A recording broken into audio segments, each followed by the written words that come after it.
बिस्मिल्लाहिर्रहमानिर्रहीम। Dear students, आज हमारा क्लास 10 केमिस्ट्री का first chapter about chemical equilibrium उसका फर्स्ट लेक्चर है।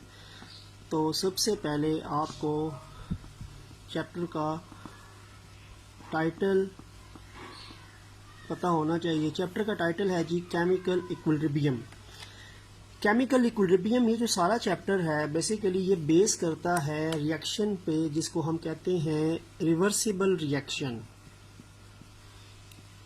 ये सारा का सारा चैप्टर रिवर्सिबल रिएक्शन पे बेस करता है। ठीक हो गया। अब रिवर्सिबल रिएक्शन क्या है और रिवर्सिबल रिएक्शन किसकी टाइप है, तो उससे पहले आपको ये पता होना चाहिए कि सबसे पहले आपको केमिकल रिएक्शन के बारे में पता होना चाहिए कि जो केमिकल रिएक्शन होता है इसकी दो टाइप्स होती हैं। एक होता है इरिवर्सिबल रिएक्शन और एक होता है रिवर्सिबल रिएक्शन। क्योंकि ये चैप्टर हमारा रिवर्सिबल के बारे में है लेकिन हमें यहाँ पे इरिवर्सिबल के बात भी करनी चाहिए क्योंकि हम इसको कंपेयर करके आगे फर्दर थोड़ा सा अपने कॉन्सेप्ट को मजीद इंक्रीज कर सकते हैं। देखें, सबसे पहले तो आपको पता होना चाहिए कि केमिकल रिएक्शन क्या चीज़ है। What is a chemical reaction. आप काफ़ी अरसे से जनरल साइंस में भी और 9th क्लास की केमिस्ट्री में भी डिफरेंट रिएक्शंस की बात करते हैं। जिस तरह C+O2 है वो मिलती है तो CO2 बन जाती है। ठीक है। इसी तरह आपने और भी डिफरेंट रिएक्शंस पढ़े होंगे, जैसा कि एक रिएक्शन और भी हम लिख सकते हैं इसमें कि वाटर जब भी बनता है तो H2+O2 it will gives us 2H2O और बैलेंस करने के लिए यहाँ पे और वाटर के साथ हमें 2 लगाना पड़ता है। तो ये डिफरेंट केमिकल रिएक्शंस होते हैं। ठीक हो गया। जिसमें एरो से पहले जो चीज़ें होती हैं ये रिएक्टेंट्स कहलाती हैं और एरो के बाद जो चीज़ होती है वो प्रोडक्ट कहलाती है। अब जैसे हम इन दो रिएक्शंस की बात करते हैं तो इसमें आपको फर्स्ट रिएक्शन की बात करें तो C+O2 जो हैं ये रिएक्टेंट्स कहलाएंगे। They are known as reactants. वो चीज़ें जो मिलती हैं, कंबाइन करती हैं। और ये जो एरो के बाद जो फर्स्ट रिएक्शन में CO2 लिखा है कार्बन डाइऑक्साइड, इसको हम प्रोडक्ट बोलेंगे। This is known as product. ठीक हो गया। सेम चीज़ अगर हम रिएक्शन नंबर 2 की बात करें तो हाइड्रोजन, ये 2 मोल्स हैं इसके। हाइड्रोजन के 2 मोल्स, हाइड्रोजन मॉलिक्यूल के 2 मोल्स मिलते हैं ऑक्सीजन मॉलिक्यूल के 1 मोल से, तो 2 मोल जो है वो वाटर बनता है। इसमें भी ये जो एरो से पहले H2 लिखा है और O2 लिखा है, दीज आर द रिएक्टेंट्स और ये जो 2H2 लिखा है ये जो है ये प्रोडक्ट है। ठीक है। तो केमिकल रिएक्शन क्या होता है। केमिकल रिएक्शन एक ऐसा प्रोसेस होता है जिसमें रिएक्टेंट्स कंबाइन करते हैं तो प्रोडक्ट्स की फॉर्मेशन होती है। 2 या 2 से ज़्यादा केमिकल सब्सटेंसेस कंबाइन करते हैं तो फिर एक नया सब्सटेंस बनता है जो प्रोडक्ट कहलाता है। मिलने वाले रिएक्टेंट्स होते हैं और बनने वाला जो है वो प्रोडक्ट कहलाता है। ठीक है। यानी ये तो जनरल केमिकल रिएक्शन है जो जिसे आप पहले भी फेमिलियर होंगे।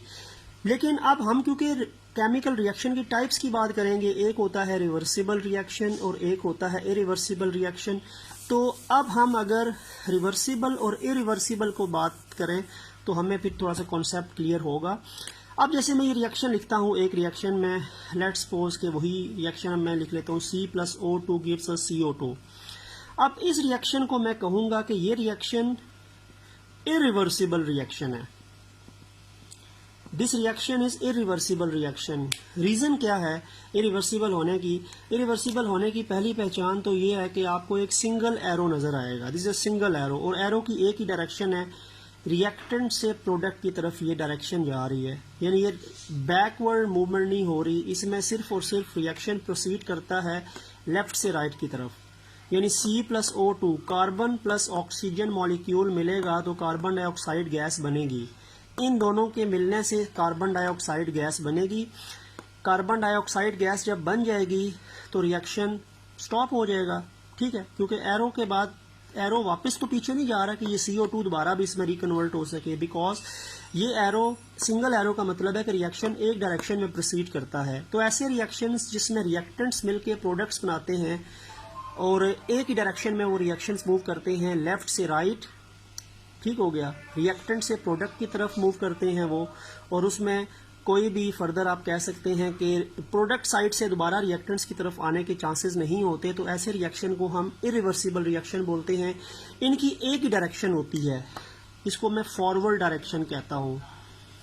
दे proceed in only forward direction, ये सिर्फ फॉरवर्ड डायरेक्शन में प्रोसीड करते हैं। और फॉरवर्ड डायरेक्शन कौन सी होती है? फॉरवर्ड डायरेक्शन होती है जो रिएक्टेंट्स से प्रोडक्ट्स की तरफ होती है। यानी फॉरवर्ड डायरेक्शन वो डायरेक्शन है जो रिएक्टेंट्स को प्रोडक्ट की तरफ लेके जाती है। तो रिएक्टेंट्स का सिर्फ प्रोडक्ट बनना, रिएक्शन का लेफ्ट से राइट प्रोसीड करना, और आप कह सकते हैं कि प्रोडक्ट्स का दोबारा रिएक्टेंट्स की तरफ मूव ना करना, इस रिएक्शन को इरिवर्सिबल रिएक्शन बनाता है। ठीक है, तो ये तो कॉमन चीज़ें हैं। लेकिन याद रखें कि हमारे पास इस चैप्टर में जो है वो हमने इरिवर्सिबल की बात करनी है। अच्छा, अब इरिवर्सिबल रिएक्शंस क्या होते हैं? एक दो रिएक्शंस आपकी बुक पे शुरू में ही मेंशन है, फर्स्ट पेज पे ही जो इस चैप्टर का है। SO2 plus O2 they will give you SO3।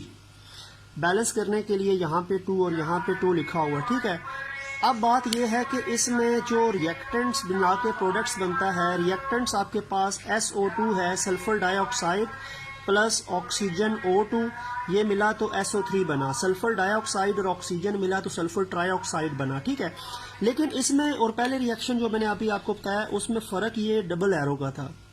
बाकी इसमें भी वही है, रिएक्टेंट्स हैं तो प्रोडक्ट्स हैं, रिएक्टेंट्स मिलके प्रोडक्ट्स बना रहे हैं, पर ये 2 एरोज हैं। ये 2 एरोज जो हैं, इसका मतलब है कि इसके अंदर 2 डायरेक्शन चल रही हैं। ये रिएक्शन आपको रिएक्टेंट्स को फॉरवर्डली मूव करवा के प्रोडक्ट्स की तरफ भी लेके जा रहा है, और प्रोडक्ट्स को दोबारा कन्वर्ट कर रहा है रिएक्टेंट्स में भी। यानी इसकी 2 डायरेक्शन है। This reaction proceed in forward direction, यानी from reactants to products, as well as reverse direction, products to reactant. ये रिएक्टेंट से प्रोडक्ट भी जा रहा है और प्रोडक्ट से रिएक्टेंट्स भी जा रहा है। ठीक है, दूसरी बात, फॉरवर्ड डायरेक्शन में भी जा रहा है, रिवर्सिबल डायरेक्शन में भी जा रहा है। यानी ये चीज़ मिलके इसको भी बना रही है, और ये चीज़ अपने आप को दोबारा रिकन्वर्ट कर रही है अपने ओरिजिनल कॉन्स्टिट्यूएंट्स में जिनसे ये मिलके बना हुआ है। ठीक है, तो ऐसे रिएक्शंस को हम रिवर्सिबल रिएक्शंस कहते हैं। तो रिवर्सिबल रिएक्शंस ऐसे रिएक्शंस होते हैं जो प्रोसीड करते हैं 2 डायरेक्शंस में, फॉरवर्ड डायरेक्शंस में भी, बैकवर्ड डायरेक्शन में भी, लेफ्ट से राइट भी मूव करता है और राइट से लेफ्ट भी मूव करता है। रिएक्टेंट्स मिलके प्रोडक्ट्स भी बनाते हैं, प्रोडक्ट्स मिलके रिएक्टेंट्स भी बनाते हैं, under the same conditions. Book में अगर आप डेफिनेशन देखेंगे तो सेम कंडीशंस का जिक्र है। कंडीशंस को चेंज किए बगैर ये रिएक्शन फॉरवर्ड या रिवर्स बेस पे चलेगा। अब यहाँ पे हमारी कंडीशंस से क्या मुराद है? कंडीशन से मुराद हमारी यहाँ पे, अभी मैं एरोज के ऊपर या नीचे कुछ चीज़ें लिखूंगा तो आपको आइडिया हो जाएगा। कंडीशन से मुराद एक तो हमारे पास V2O5 एक कंपाउंड का नाम है, वो लिखा हुआ है। दूसरा एक टेम्परेचर मेंशन है और एक प्रेशर मेंशन है। These are basically conditions. ये जो V2O5 है ना, ये कैटलिस्ट है, catalyst, this is a catalyst. और कैटलिस्ट एक ऐसा सब्सटेंस होता है जो रिएक्शन की स्पीड को बढ़ाता है ताकि रिएक्शन जो है वो जल्दी कंप्लीट हो जाए। कैटलिस्ट के बगैर रिएक्शन बहुत स्लो चलेगा और वो फिजिबल नहीं होगा, तो हमें कैटलिस्ट डाल के रिएक्शन की स्पीड को इंक्रीज करना पड़ता है। ठीक है, तो ये कैटलिस्ट है। दूसरा एक टेम्परेचर लिखा हुआ है, ये जो डिग्री सेल्सियस में चीज़ मेंशन है, तो डिग्री सेल्सियस जो है ये टेम्परेचर के लिए ही एक टर्मिनोलॉजी यूज होती है जो। और ATM atmospheric, that is the pressure. अब ये जो टेम्परेचर है, प्रेशर है और जो कैटलिस्ट है, ये बेसिकली कंडीशंस हैं।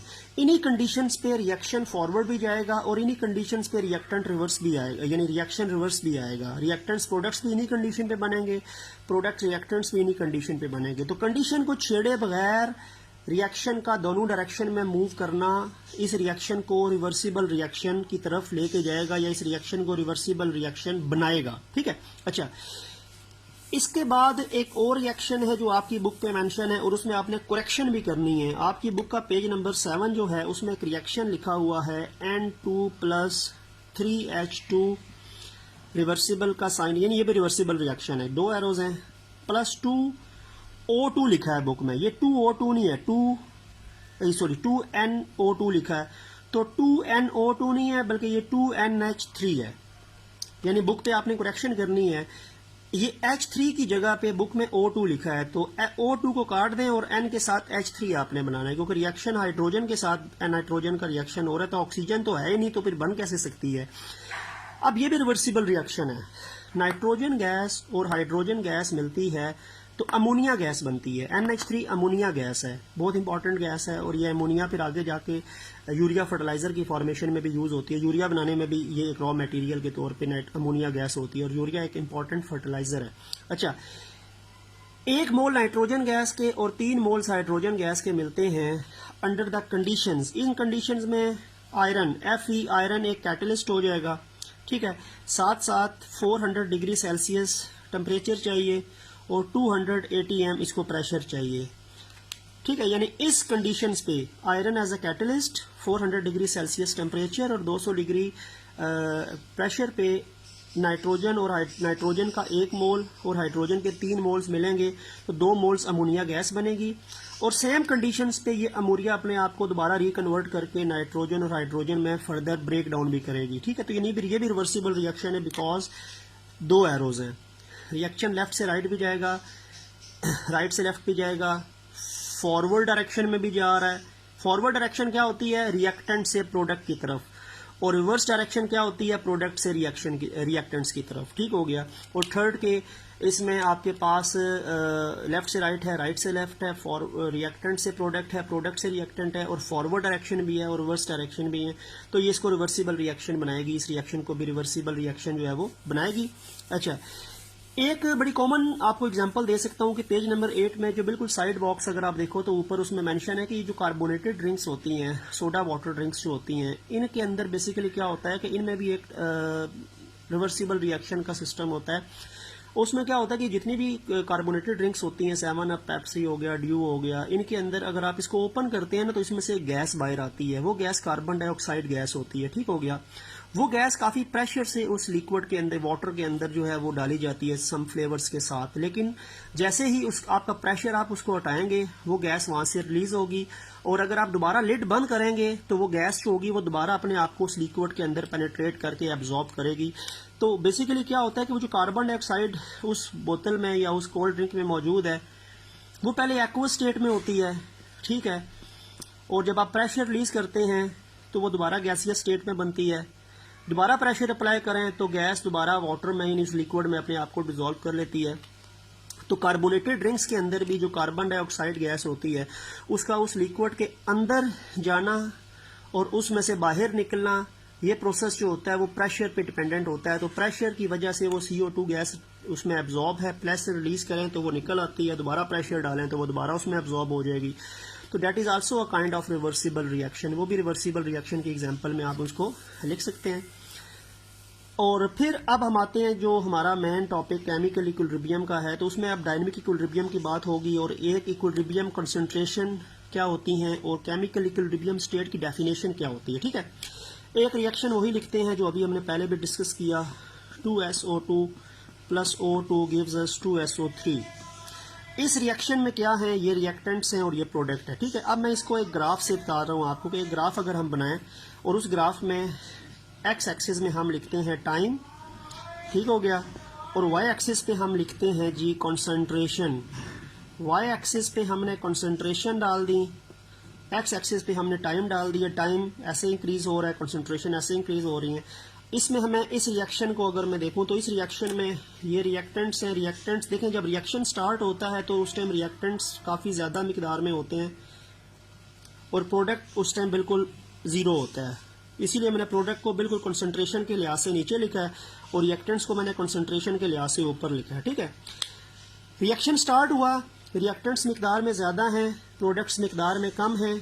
जब रिएक्शन आगे चलेगा तो रिएक्टेंट की मिकदार कम होना शुरू होगी, क्योंकि रिएक्टेंट्स आपस में कंबाइन करेंगे तो प्रोडक्ट बनाएंगे ना, तो रिएक्टेंट्स आपस में कंबाइन करके अपनी फिजिकल आइडेंटिटी खत्म करेंगे तो उनकी कंसंट्रेशन डिक्लाइन पे जाएगी, और इन दोनों के मिलने से क्योंकि प्रोडक्ट बनता है तो SO3 जो प्रोडक्ट है इसकी कंसंट्रेशन बढ़ना शुरू होगी।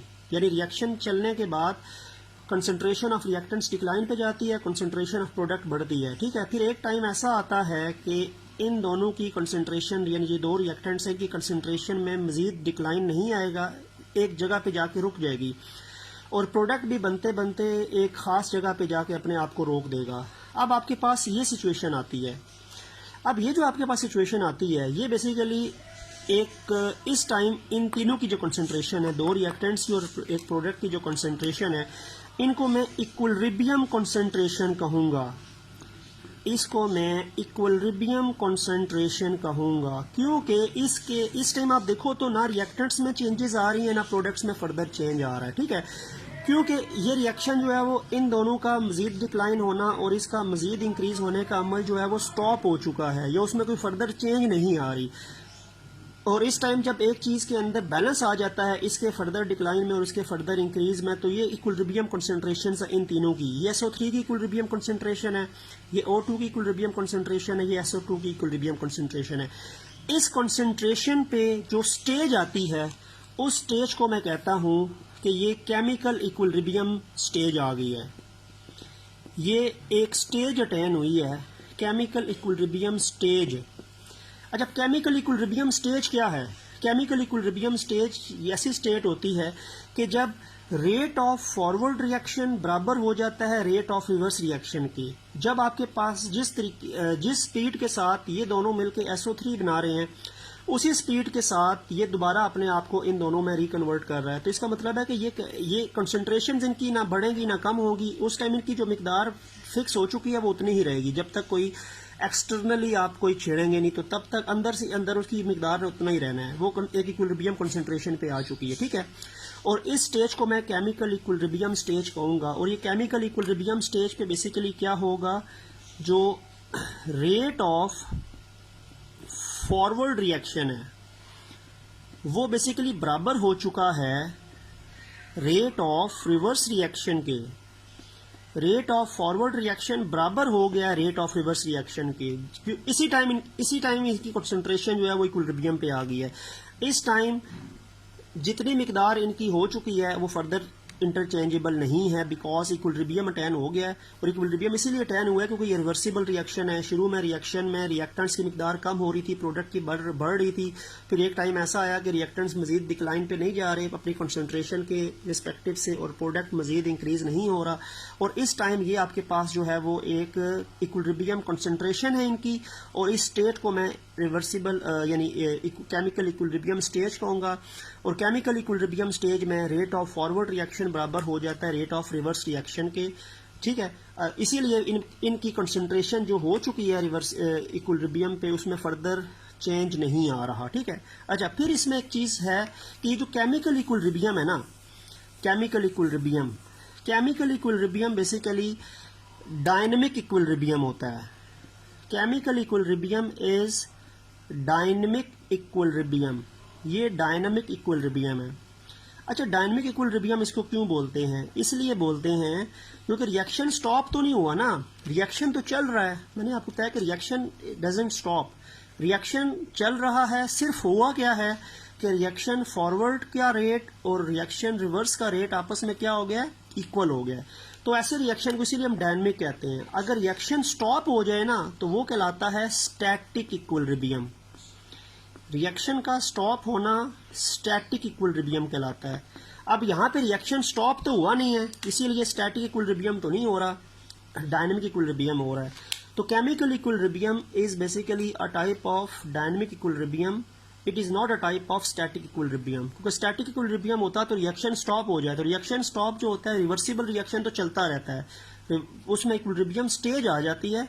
लेकिन इक्विलिब्रियम स्टेज में भी फॉरवर्ड और रिवर्स रिएक्शन का रेट बराबर होता है, वो दोनों आपस में चल रहे होते हैं। लेकिन जिस रेट से फॉरवर्ड जा रहा होता है उसी रेट से रिवर्स जा रहा होता है।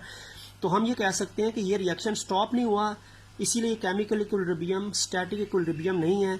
ये रिएक्शन चल रहा है लेकिन सिर्फ दोनों का रेट बराबर हो गया, फॉरवर्ड का रिवर्स का, इसीलिए ये डायनेमिक इक्विलिब्रियम कहलाता है, ठीक है।